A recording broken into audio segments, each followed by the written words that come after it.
د کورنیو چارو وزارت اړوند قدرمنو والیانو، ولسوالانو، امنیه قومندانانو او د امنیت امیرینو، تاسو په جریان کې یاست چې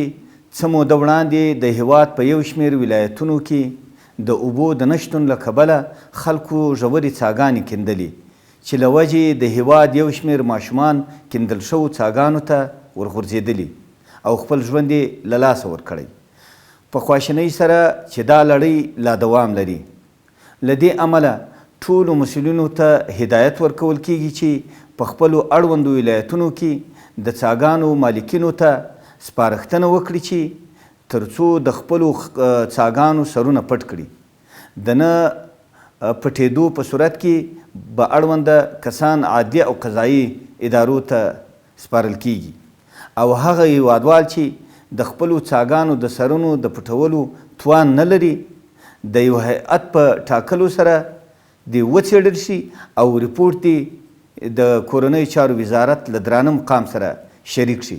تر څو د څاګانو د سرونو د پټولو په برخه کې له دوی سره مرسته وشي